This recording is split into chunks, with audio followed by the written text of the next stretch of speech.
the lighter complexion people could have children.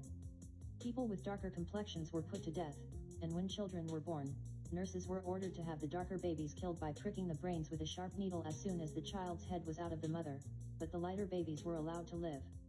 YACUB's aim was to kill and destroy the Ebenoid nation. YACUB would have the dead bodies of the darker babies fed to wild beasts, and if they could not find a wild beast to feed the bodies to, they would take the dead bodies of the babies to a cremator to be burned. This is the level of intense hatred YACUB had in his heart. This process went on for years on YACUB's island as YACUB trained his sons and grandsons to carry on his work after he died. YACUB died at the age of 150 years old from a brain tumor. As the father of technology, YACUB taught his people a doctrine which would enable them to rule the world for 6,000 years.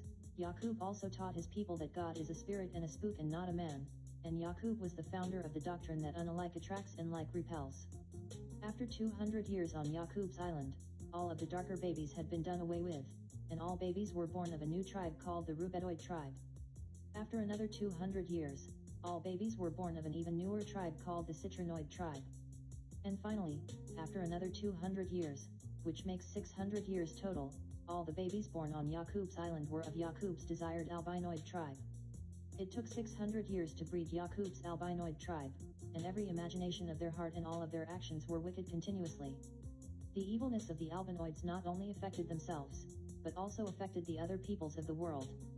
YACUB's albinoids returned to the city where they were exiled from. Once back in the city, it took only 6 months for YACUB's albinoids to cause chaos and war amongst the Ebenoid people.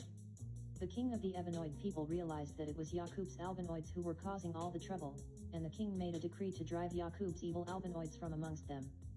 The king rounded up all of YACUB's albinoids and stripped them of their clothing, and put an apron on them to hide their nakedness, and sent his army with them across the desert to cross the burning sands into the place which is modern-day Europe. YACUB's albinoids were roped into the mountains and caves, and the king's army would patrol the area to make sure YACUB's albinoids stayed in the mountains and caves for 2,000 years to ensure that these people are kept away from the Ebenoid people.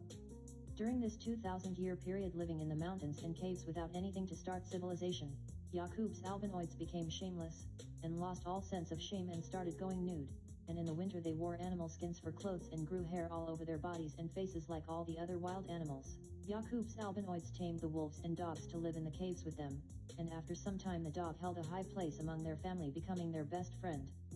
After 2,000 years of living in the caves, the wickedness of YACUB's albinoids was observed, and an Ebenoid man named Moshe was sent to civilize them. Moshe led YACUB's albinoids out of the caves. However, once out of the caves, YACUB's albinoids killed Moshe.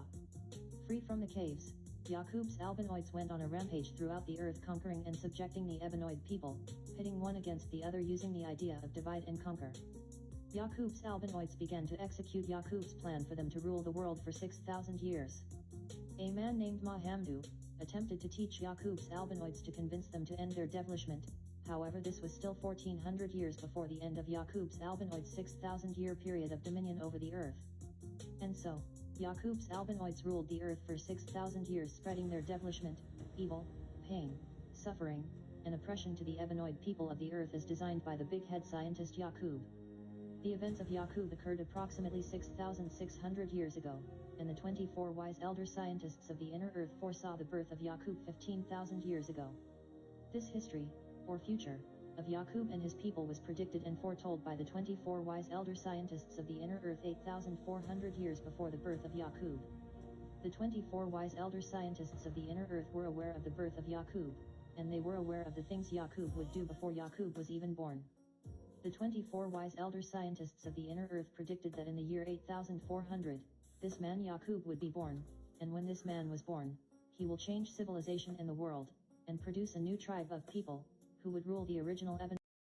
Are not the linear descendants of ancient Egyptians, claims Robin Walker, a so-called black history man. Robin Walker argues that the West African languages are simply too different from ancient Egyptian. Robin Walker argues